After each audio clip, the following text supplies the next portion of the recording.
Dawit ang isang pulis sa mining operations ng mga Chinese national sa Davao. Sa dami ng mga Chinese national na nahuhuli sa Pilipinas, nagsalita na ang Embahada ng China. Ang detalye sa exclusive agenda report ni Joash Malimban. Isang pulis umano ang nagsusupervise ng minahan na sinalakay ng Bureau of Immigration at ng Philippine Army sa Pantukan, Davao de Oro noong April 22. Arestado ang nasa 16 Chinese workers sa lugar matapos madiskubre ang umano'y numerous immigration violations nila. Mayroon silang tourist visa pero nahuling nagtatrabaho sa minahan. Technically po, yung mga dayuhan hindi pwedeng maging parte ng manual labor. So, hindi maaaring kunin. Dahil obviously, itong mga bagay na ito, itong mga trabahong ito, ay kayang-kayang gawin ng ating mga kababayan. And because foreign nationals ang kinukuha, it could be na naaagawan ng trabaho yung mga kababayan natin na sana ay sila na ang nakakuha ng trabaho yon. Nasabat din ng mga otoridad ang ilang Chinese People's Liberation Army uniforms, matataas na uri ng explosives, substantial mineral resources at heavy equipment na ginagamit umano sa unlawful activity. Ayon sa BI, kasalukuyang iniimbestigahan ang koneksyon ng mga nahuling Chinese worker sa ilang malalaking grupo at personalidad. Ayon sa nakalap na intelligence reports ng Billionaire News Channel, isang Police Staff Sergeant Solomon Junjun Anoden Jr. ang natukoy na supervisor ng mining site. Pamilya rin daw ni Anoden ang itinuturong may-ari ng lupang ginagamit sa minahan. Close umano si Anoden sa dalawa sa mga inarestong Chinese worker na sina Wairong Zhao at Yuliang Tian.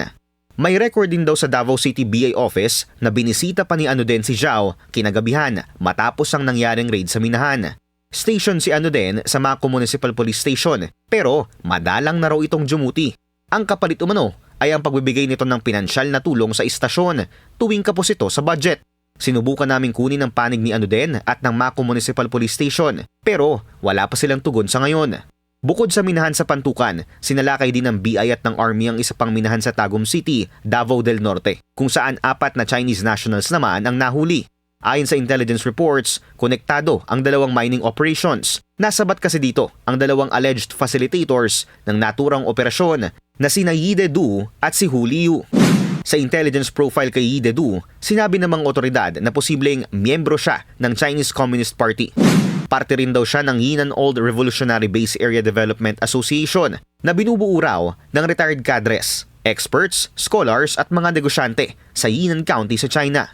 Si Hu Liu naman, may indications daw ng pagiging isang high-ranking CCP official base sa mga forensic evidence na nakuha sa kanyang mobile device. Ayon sa intelligence reports, sa pantukan ng main mining operations ng gold ore at iba pang minerals. Dinadala raw ito sa Tagum City kung saan naman fina-facilitate ang pagpuslit umano papuntang China. Sinubukan namin kumuha ng panig ng Chinese Embassy. Hindi sila direktang sumagot sa amin. Pero nag-post sila sa kanilang Facebook page ng statement kaugnay ng umano'y pagdami ng mga insidente ng mga nahuhuling Chinese national sa bansa. Nababahala raw ito sa recent frequent apprehensions sa Chinese citizens ng Philippine Army at law enforcement agencies ng Pilipinas. Sana raw ay maging patas ang Philippine government sa pagdinig ng bawat kaso ng mga sangkot na Chinese national. Tutol din daw sila sa umano'y selective at discriminatory law enforcement na tinatarget daw ang Chinese nationals. Buwelta ng DFA, hindi nakabase sa nationality ang law enforcement ng Philippine authorities, kundi sa ebidensya.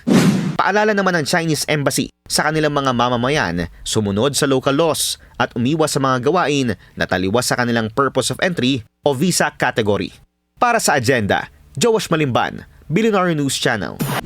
Manatiling nakatutok sa Billionaire News Channel. Sumubaybay sa aming social media accounts at mag-subscribe sa aming YouTube channel para sa mga bago at eksklusibong balita.